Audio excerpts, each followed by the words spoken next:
அனைவருக்கும் அன்பு வணக்கம். இதுவரை நமது பிரபஞ்ச தியான மையத்தின் சேனலை சப்ஸ்கிரைப் செய்யாதவர்கள் இந்த வீடியோவுக்கு கீழே இருக்கும் ரெட் கலர் சப்ஸ்கிரைப் பட்டனை கிளிக் செய்து சப்ஸ்கிரைப் செய்து கொள்ளவும், கூடவே பெல் ஐக்கானை கிளிக் செய்யவும். புத்தம்புது வீடியோக்கள் உங்களுக்காக காத்திருக்கின்றன. நன்றி.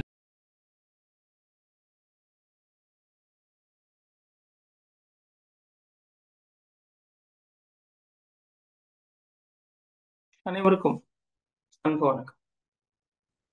நாளைக்கு அப்புறம் உங்களை எல்லாம் சந்திக்கிறதுல மகிழ்ச்சி. வழக்கமா ஞாயிற்றுக்கிழமை நாம் சந்திப்போம். இன்னைக்கு இடையில சந்திக்க காரணம் என்ன அப்படின்னா, இன்று என்னுடைய பிறந்த நாள். அதனால என்னுடைய அன்புக்கு உரியவர்களோட சந்திக்கணும் அப்படின்னு நினைச்சேன். இன்றைய நாளை உங்களோடு தொடங்குவதில் எனக்கு மிகுந்த மகிழ்ச்சி. பொதுவா என்கிட்ட கேட்கறது என்ன அப்படின்னா, என்னுடைய வாழ்க்கையில துன்பம் இருக்கு, வலி இருக்கு, வேதனை இருக்கு, துக்கம் இருக்கு. இது மொத்தத்தை நீங்க ரெண்டா பிரிச்சுக்கலாம். உங்க வாழ்க்கையில இருக்கிற கஷ்டங்களை எல்லாம் நீங்க ரெண்டா பிரிச்சுக்கலாம். ஒண்ணுக்கு பேரு துக்கம்னு பேரு, இன்னொன்னுக்கு துன்பம்னு பேரு. ரெண்டும் ஒண்ணு தானே, பேரு தானே வேற அப்படின்னு நினைக்கலாம்.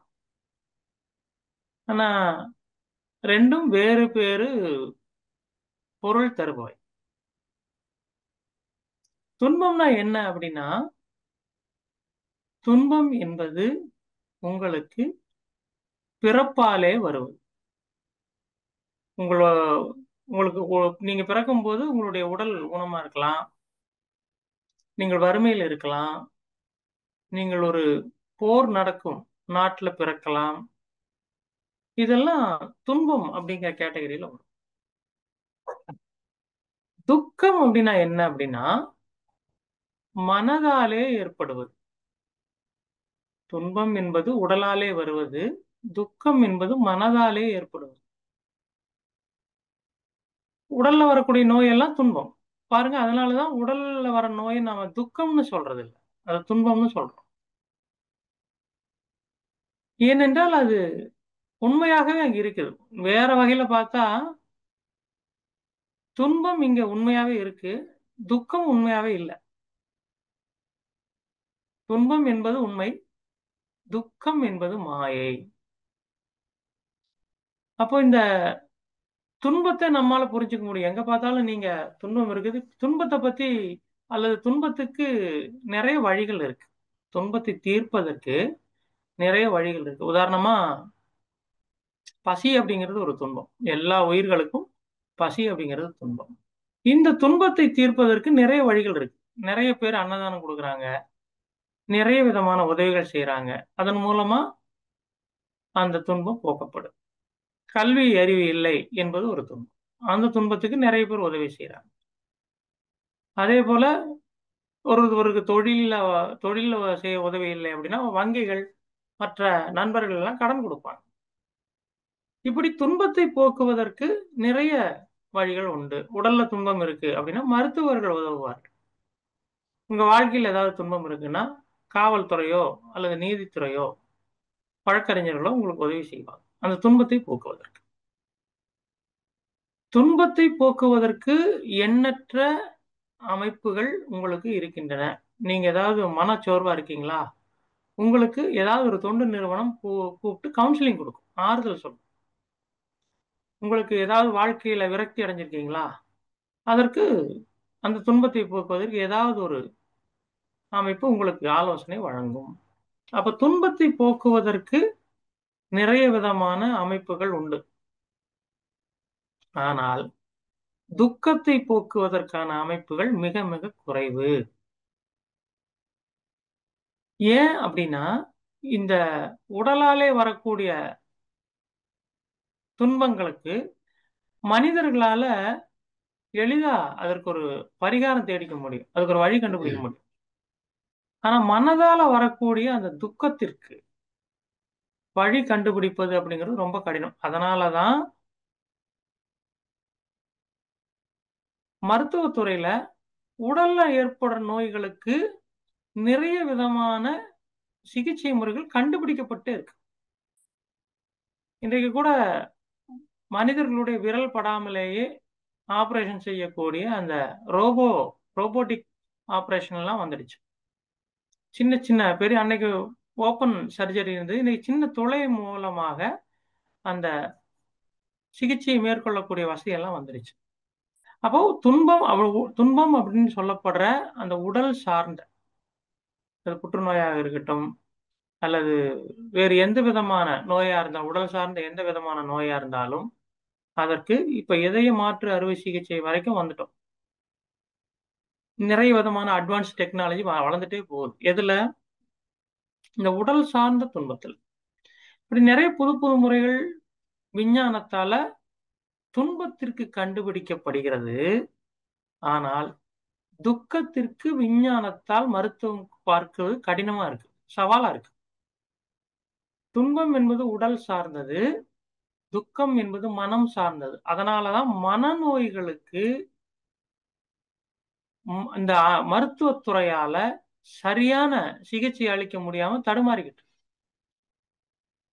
அப்போ இந்த துக்கத்தை போக்குவதற்கான வழிகாட்டிகள் அல்லது அதற்கான அமைப்புகள் அப்படிங்கிறது மிக மிக குறைவு.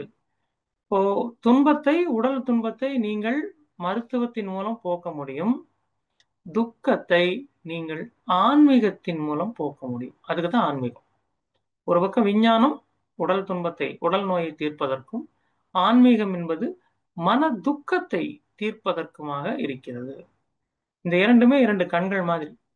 அப்போ ஒரு கண் நல்லா தெரியுது, இன்னொரு கண் பார்வை இல்லாமல் இருக்கிறது, மங்கலாக இருக்கு.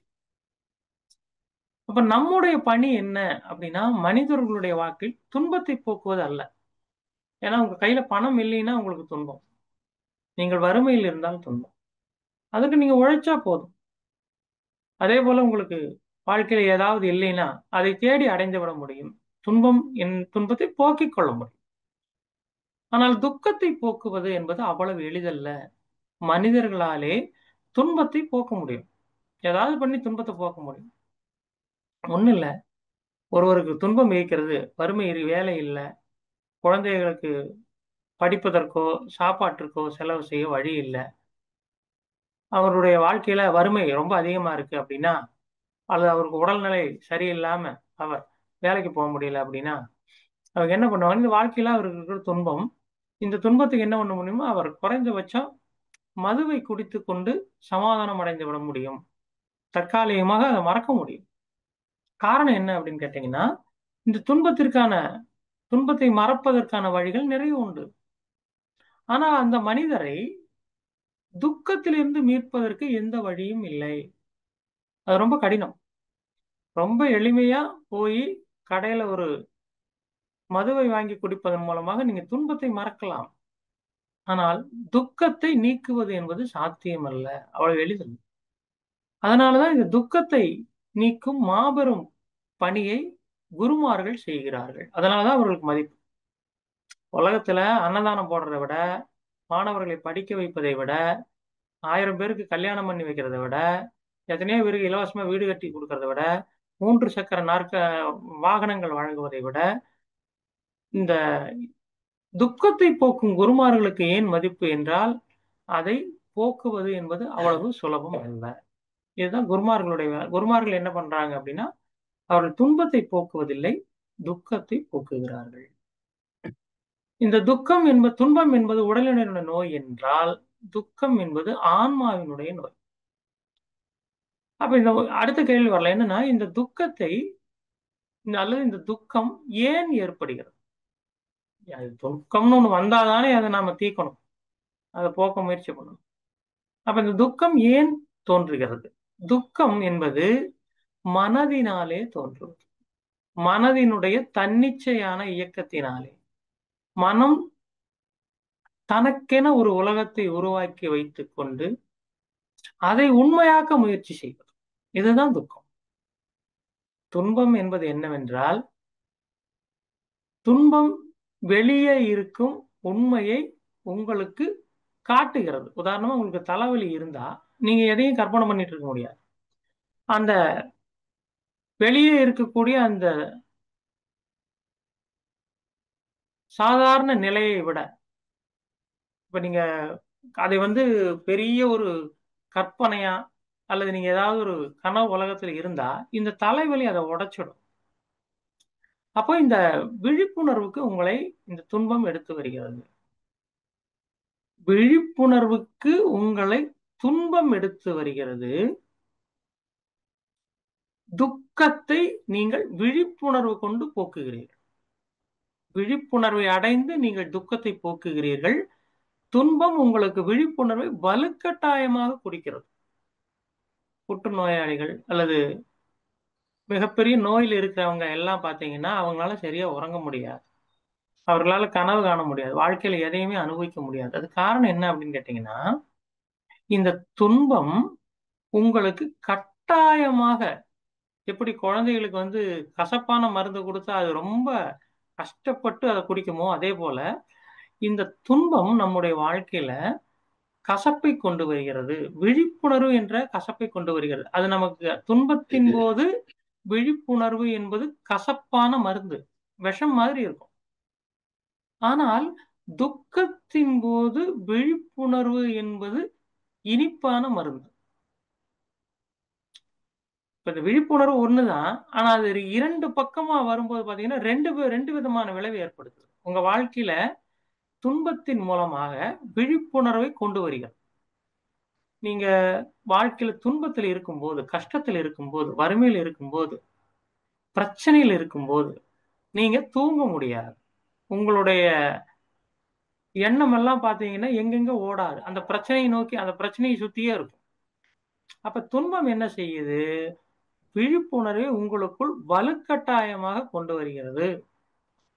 ஆனால் துக்கம் என்ன செய்கிறது என்றால், துக்கம் இந்த விழிப்புணர்வு வரும்போது அது மகிழ்வோடு ஏற்றுக்கொள்கிறது.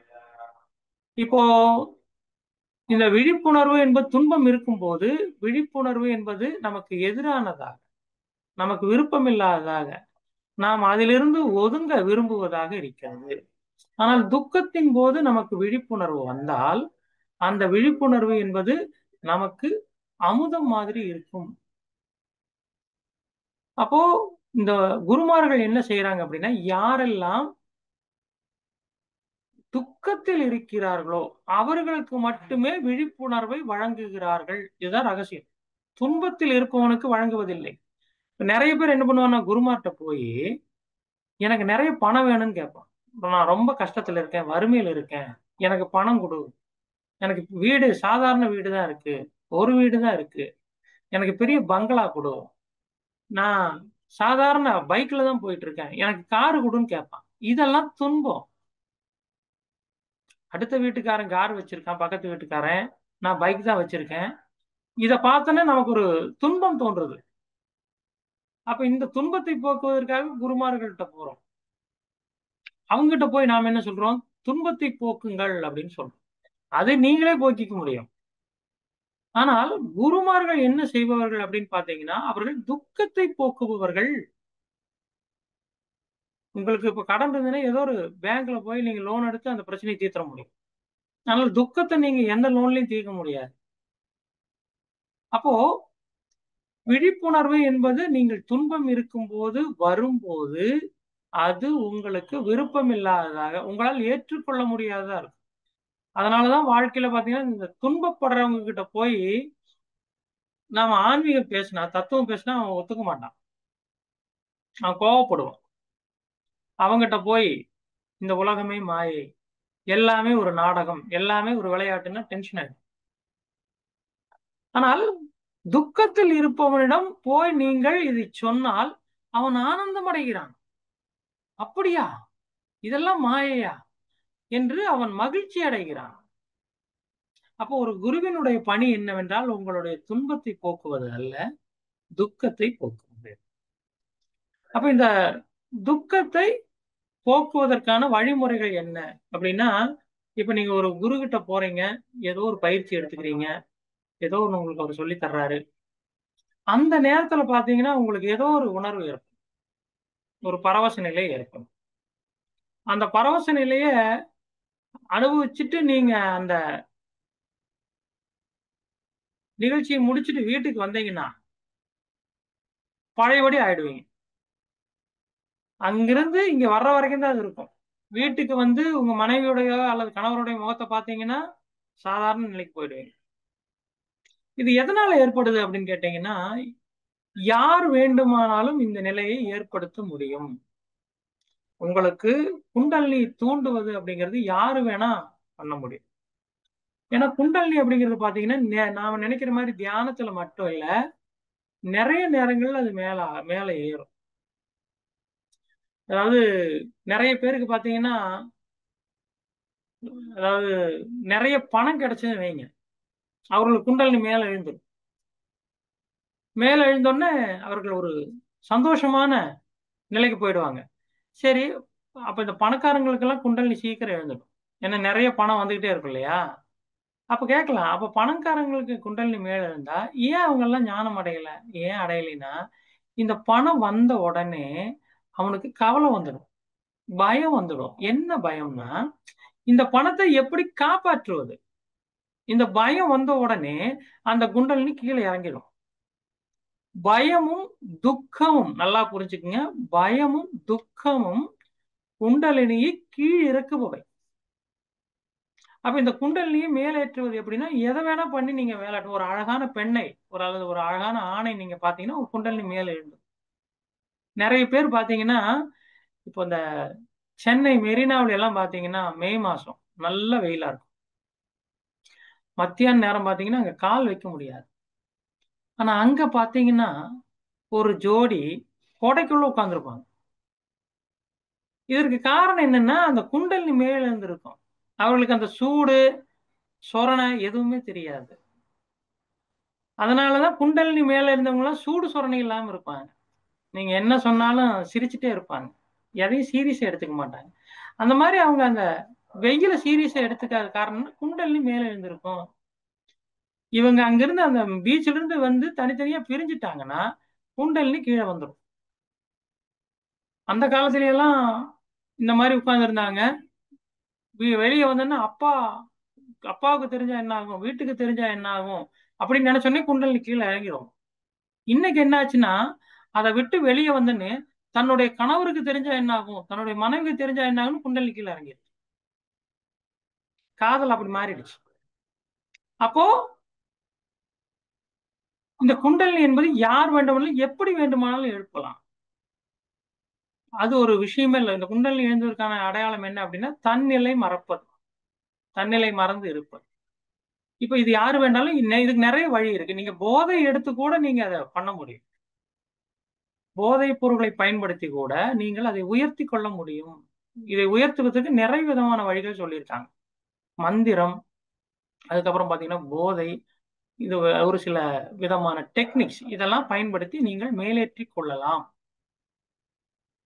அப்போ இப்ப அடுத்த கேள்வி என்னன்னா, அப்ப மேலேற்றிட்டாங்க அப்படின்னா இது நல்லது தானே, எந்த வழியில வேணா ஏத்திக்கலாமே அப்படின்னா, மேலேற்றுவதற்கு 1000 வழிகள் உண்டு. ஆனா சிக்கல் என்ன அப்படின்னு கேட்டீங்கன்னா, அதை நிலை நிறுத்துவது சவால், கஷ்டம். நீங்க போதையில ஏற்றினாலோ வேறு ஏதாவது ஒரு செயல் செய்து அதை ஏற்றினாலோ அதை ஏற்ற முடியும், நிறுத்த முடியாது.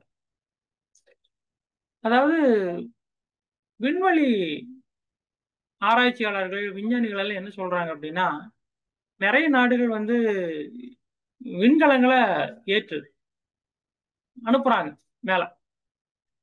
அவங்க என்ன அதுல சவாலா என்ன சொல்றாங்க அப்படின்னா, நீங்க விண்கலத்தை தயார் செய்யறதோ டிசைன் பண்றதோ இங்கிருந்து அனுப்புறதோ அதெல்லாம் விஷயமே இல்லை. எது சிக்கல் அப்படின்னு சொல்றாங்க அப்படின்னா, அதை லேண்ட் பண்றதுதான் பெரிய சிக்கல்னு சொல்றாங்க.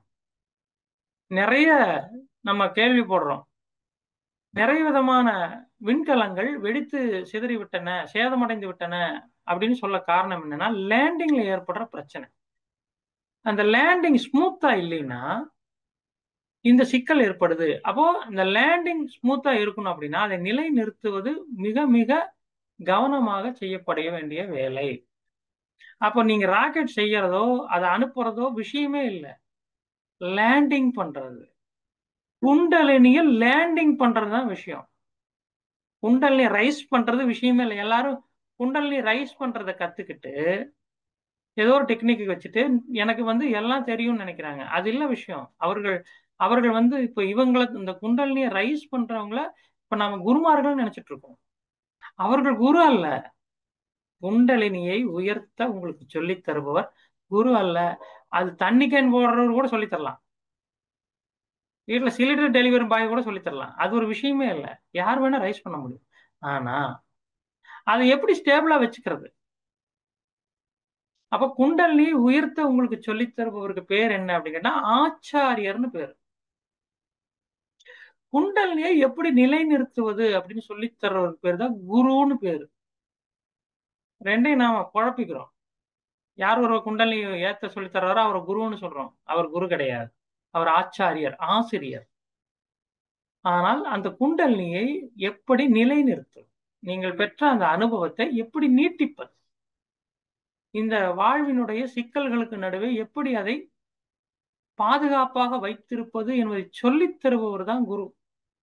ஆனா நாம அவரை தேடி போறதில்ல. யாராவது ஏத்தி விட்டு அங்க போயிடுறோம். அப்புறம் வீட்டுக்கு வந்து அது இறங்கிடுது. அப்போ இந்த நிலைநிறுத்தும் டெக்னிக்காக தான் நாம என்ன பண்ணிருக்கோம் அப்படின்னா ஆத்மலிங்கா அப்படிங்கிற ஒண்ணு டிசைன் பண்ணிருக்கோம். ஏனென்றால் நீங்கள் எங்க வேண்டுமானாலும் குண்டலினி ஏத்திக்கலாம், அது நீங்களே ஏத்திக்கலாம். அது ஒன்றும் பிரச்சனையே இல்லை. ஆனா அதை நிலை நிறுத்துவது அப்படிங்கிறது நீங்களா பண்ண முடியாது. அதற்காக தான் நாம் என்ன பண்ணி வச்சிருக்கோம்னா ஒரு ஐகான், ஒரு குறியீடை வச்சிருக்கோம்.